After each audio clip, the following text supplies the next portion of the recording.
Is it me, or every time we hear that our industry is going to be on TV featured on some channel, we get excited and ready to go?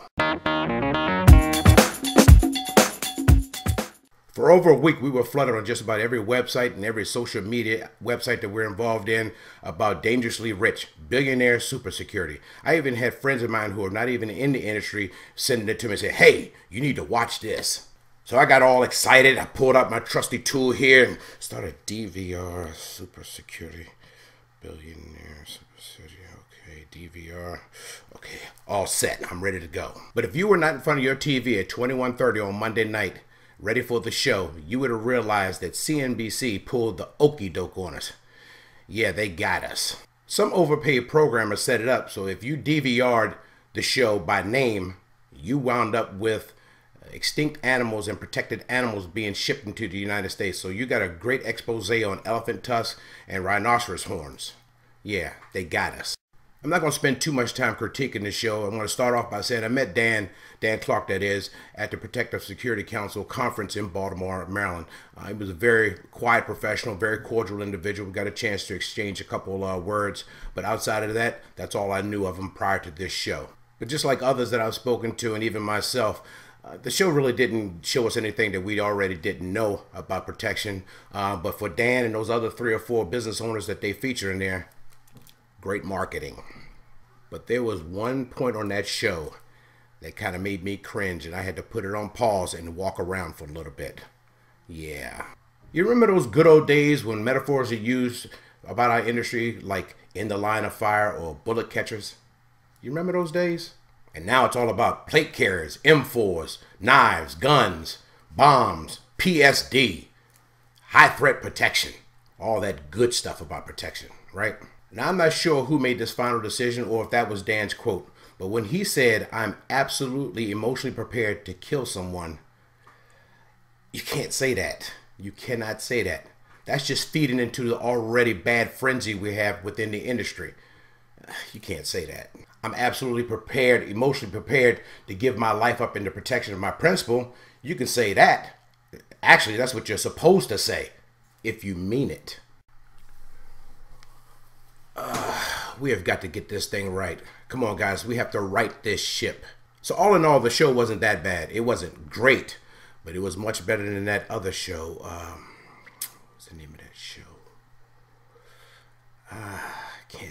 What was the name of that show?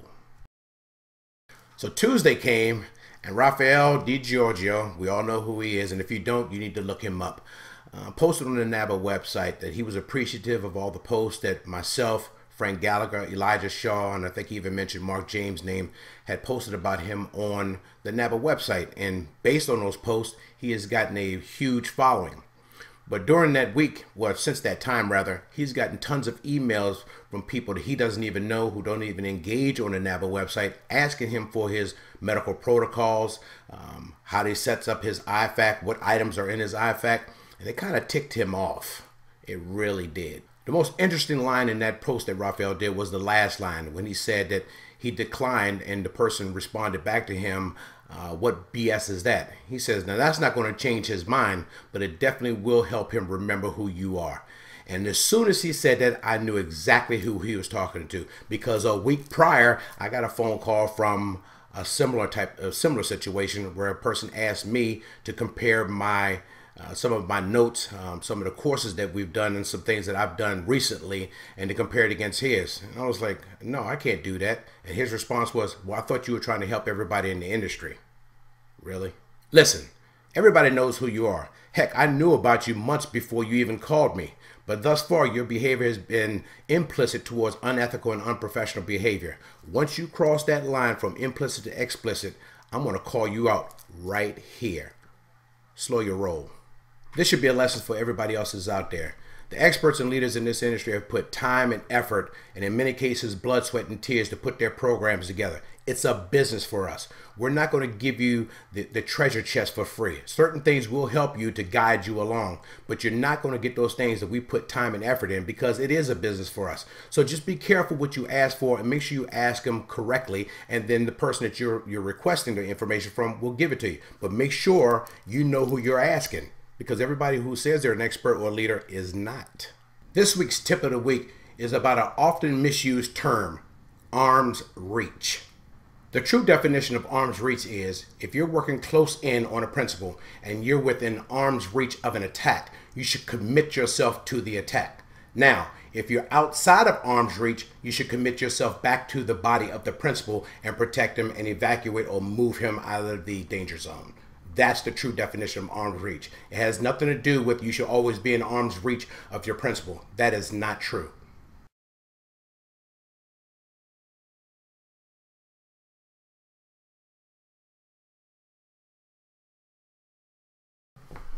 One more thing. Not one person touched the question at the end of Wednesday's blog. 2 women in 3 weeks changed the way the Secret Service protect the president. Not one person. Yet you want lessons for free.